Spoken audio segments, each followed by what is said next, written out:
Hello guys, Swiss puff pastry sheet വെച്ച് എങ്ങനെയാണ് 3 varieties of puffs ഉണ്ടാക്കുന്നത് നമുക്ക് നോക്കാം. അപ്പം നമ്മൾ ഇന്ന് ഇവിടെ പ്രിപ്പയർ ചെയ്യാൻ പോകുന്നത് ചിക്കൻ പപ്സ്, എഗ് പപ്സ്, പിന്നെ ഒരു സ്വീറ്റ് പപ്സ്. ചിക്കൻ പപ്സിന് വേണ്ടി ആദ്യം നമുക്ക് കുറച്ച് ബോൺലെസ് ചിക്കൻ എടുക്കുക. ചിക്കൻ എപ്പോഴും നന്നായി ചോപ്പ് ചെയ്തെടുക്കുന്നതായിരിക്കും നല്ലത്. ഇനി ഇതിലേക്ക് ആവശ്യത്തിന് ഉപ്പിട്ട് കൊടുക്കുക. പിന്നെ 1 teaspoon Kashmiri chilli, 1/2 teaspoon turmeric powder, 1 teaspoon മല്ലിപ്പൊടി, പിന്നെ കുറച്ച് ഗരം മസാല. ഗരം മസാല നമുക്ക് ഓരോരുത്തരുടെ ടേസ്റ്റ് അനുസരിച്ച് ആഡ് ചെയ്യാം. ഞാനിവിടെ ഒരു 1/2 ടീസ്പൂണാണ് ഗരം മസാല ആഡ് ചെയ്യുന്നത്. ഇത് വീട്ടിൽ തന്നെ പൊടിച്ചെടുത്ത ഗരം മസാലയാണ്, അപ്പോൾ നല്ല ഫ്ലേവർ ഉണ്ടാവും. പിന്നെ 1/2 table spoon garlic powder. Garlic powder ഇല്ലെങ്കിൽ നമുക്ക് ചെറുതായിട്ട് വെളുത്തുള്ളി എടുത്ത് ചതച്ച് അങ്ങനെയും ആഡ് ചെയ്യാം. ഇനി ഇതെല്ലാം കൂടി നന്നായി മിക്സ് ചെയ്തിട്ട് ഒരു 1/2 hour മാരിനേറ്റ് ചെയ്യാനായിട്ട് വെക്കാം. ഇനി ഒരു പാനിൽ കുറച്ച് സൺഫ്ലവർ ഓയിൽ ആഡ് ചെയ്തിട്ട് ഈ ചിക്കൻ നമുക്കൊന്ന് കുക്ക് ചെയ്തെടുക്കാം. ചിക്കൻ കുക്ക് ചെയ്യുന്ന സമയത്ത് കുറച്ച് കറി ലീവ്സും കൂടി ആഡ് ചെയ്ത് കൊടുക്കുക. അപ്പോൾ നല്ലൊരു ഫ്ലേവർ കിട്ടും.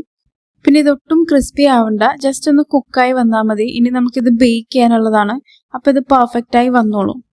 ഇപ്പോൾ ചിക്കൻ നന്നായി കുക്കായിട്ടുണ്ട്. ഇനി നമുക്കിതൊരു പ്ലേറ്റിലേക്ക് ട്രാൻസ്ഫർ ചെയ്യാം. ഈ സെയിം പാനിൽ തന്നെ കുറച്ചുകൂടി ഓയിൽ ആഡ് ചെയ്തിട്ട് നമുക്ക് സവാള ഒന്ന് കുക്ക് ചെയ്തെടുക്കാം. ഞാനിവിടെ 2 വലിയ സവാളയാണ് എടുത്തിരിക്കുന്നത്, അതും വളരെ തിന്നായിട്ട് ചോപ്പ് ചെയ്തെടുത്തത്. ഇനി ഇതിലേക്ക് ഒരു 1/2 മാഗി ക്യൂബ് ആഡ് ചെയ്തിട്ട് കുറച്ച് കറി ലീവ്സും കൂടി ഇട്ടിട്ട് നന്നായിട്ടൊന്ന് കുക്ക് ചെയ്തെടുക്കാം.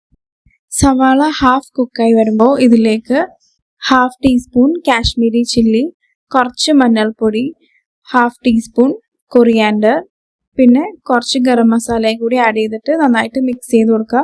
മാഗി ക്യൂബിൽ ഓൾറെഡി സോൾട്ട് കണ്ടന്റ് ഉള്ളതുകൊണ്ട് ഒന്ന് ചെക്ക് ചെയ്തിട്ട് മാത്രം സോൾട്ട് ആഡ് ചെയ്താൽ മതി.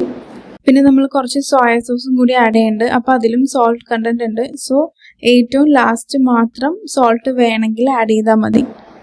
ഇനി നമുക്ക് 1 table spoon soya sauce add ചെയ്ത് കൊടുക്കാം.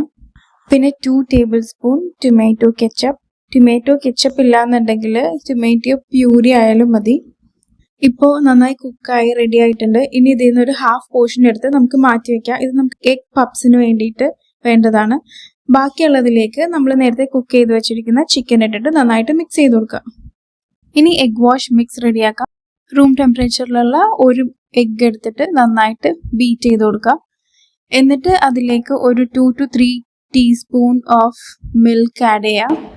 ഇപ്പോൾ എഗ് വാഷിനുള്ള മിക്സ് റെഡിയായി. ഇത് നമുക്ക് ഇനി മാറ്റി വയ്ക്കാം. ബേക്കിംഗ് ട്രേ നമുക്ക് ഇനി ഒരു പാച്ച്മെന്റ് പേപ്പർ വെച്ചിട്ട് ലൈനപ്പ് ചെയ്യാം. ഇനി നേരത്തെ ഡീഫ്രോസ്റ്റ് ചെയ്യാൻ വെച്ച പഫ് പേസ്ട്രി നമുക്ക് ഒന്ന് റോൾ ചെയ്തെടുക്കാം. സോ കുറച്ച് മൈദ ആഡ് ചെയ്തിട്ട് ഒന്ന് ചെറുതായിട്ടൊന്ന് പ്രസ് ചെയ്ത് കൊടുക്കാം. എപ്പോഴും ശ്രദ്ധിക്കുക, പപ്സ് ഉണ്ടാക്കുന്നതിന് ഒരു 1/2 hour മുന്നേയെങ്കിലും പഫ് പേസ്ട്രി നമ്മൾ ഡീഫ്രോസ്റ്റ് ചെയ്യാൻ വെക്കണം. മീൻസ് ഫ്രീസറിൽ നിന്ന് അത് പുറത്തെടുത്ത് വെച്ചേക്കണം.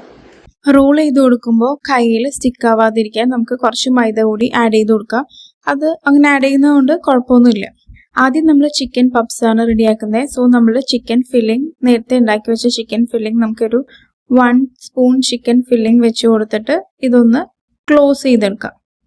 ഒരു ഫോർക്ക് വെച്ച് എഡ്ജസ് എല്ലാം ജസ്റ്റ് ഒന്ന് പ്രസ് ചെയ്ത് കൊടുത്തിട്ടുണ്ടെങ്കിൽ ഇതെല്ലാം ലോക്ക് ആയിക്കോളും. സോ ചിക്കൻ പപ്സ് നമുക്ക് ഈ ഒരു മെത്തേഡിൽ ചെയ്തെടുക്കാം. ഇനി നമ്മൾ നേരത്തെ മാറ്റി വെച്ച മസാല ഇതിൻ്റെ മേലെ ഒന്ന് ജസ്റ്റ് പ്ലേസ് ചെയ്ത് കൊടുക്കുക.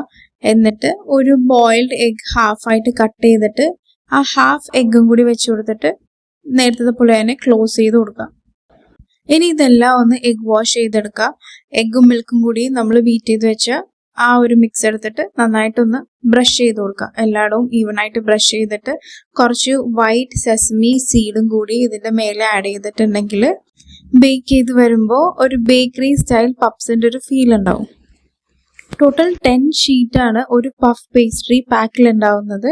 സോ ഞാനിവിടെ കുറച്ച് ചിക്കൻ ഫില്ല് ചെയ്തിട്ടുണ്ട്, കുറച്ച് എഗ് ഫില്ല് ചെയ്തിട്ടുണ്ട്. ഇനി നമ്മൾ ഫില്ല് ചെയ്യാൻ വേണ്ടി പോകുന്നത് pineapple filling. Pineapple filling actually ഭയങ്കര ഈസിയാണ്. പൈനാപ്പിൾ കുഞ്ഞിതായിട്ട് ചോപ്പ് ചെയ്തെടുക്കുക. എന്നിട്ട് ഒരു പാനിൽ ഈ ചോപ്പ് ചെയ്ത പൈനാപ്പിളും കുറച്ച് ഷുഗറും കൂടി ആഡ് ചെയ്തിട്ട് നന്നായിട്ട് കുക്ക് ചെയ്തെടുക്കുക. ഇത് നല്ല തിക്കായി വരുമ്പോൾ ഒരു 4 സ്പൂൺ ഓഫ് കോൺസ്റ്റാർച്ച് വാട്ടറും കൂടി ആഡ് ചെയ്തിട്ടുണ്ടെങ്കിൽ ഇത് നല്ല ജ്യൂസി ആയിട്ട് വരും. പിന്നെ ലാസ്റ്റ് നമുക്ക് കുറച്ച് ലെമൺ ജ്യൂസും കൂടി ആഡ് ചെയ്ത് കൊടുക്കാം. അപ്പൊ സ്വീറ്റ് പപ്സിന്റെ ഫില്ലിംഗ് ഇങ്ങനെയാണ് ഞാൻ റെഡിയാക്കിയത്. പിന്നെ ജസ്റ്റ് ഒരു ഭംഗിക്ക് വേണ്ടി ഞാൻ നൈഫ് വെച്ച് ജസ്റ്റ് ഒരു ലൈൻ ഇട്ട് കൊടുക്കുന്നുണ്ട്. അങ്ങനെ ഫൈനലി നമ്മുടെ എല്ലാ പപ്സും റെഡി ആയിട്ടുണ്ട്. നമുക്കിനി ഇതൊന്ന് ബേക്ക് ചെയ്തെടുക്കാം. ഇനി നമുക്ക് ഓവൻ പ്രീ ഹീറ്റ് ചെയ്യാൻ 180 ഡിഗ്രിയിൽ 10 മിനിറ്റ്സ് പ്രീ ഹീറ്റ് ചെയ്യാം. പ്രീ ഹീറ്റ് ആയി കഴിയുമ്പോൾ നമ്മുടെ പഫ് പേസ്ട്രീസ് എല്ലാം നമുക്ക് ബേക്ക് ചെയ്യാൻ വേണ്ടി വെക്കാം. സോ ഞാൻ ഇവിടെ 20 മിനിറ്റ്സ് ആണ്, 20 to 25 മിനിറ്റ്സ് ആണ്. It depends on the oven.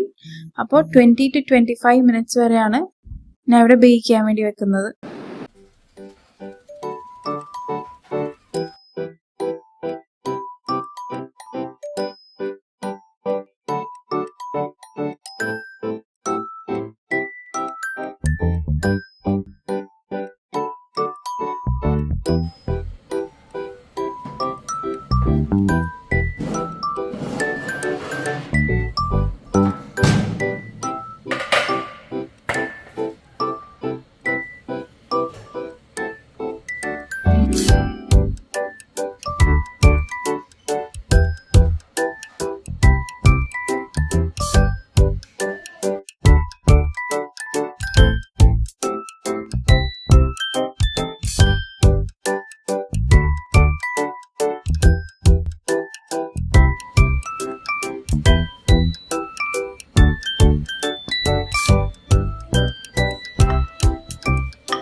ഇതൊരു മസ്റ്റ് ട്രൈ റെസിപ്പിയാണ്.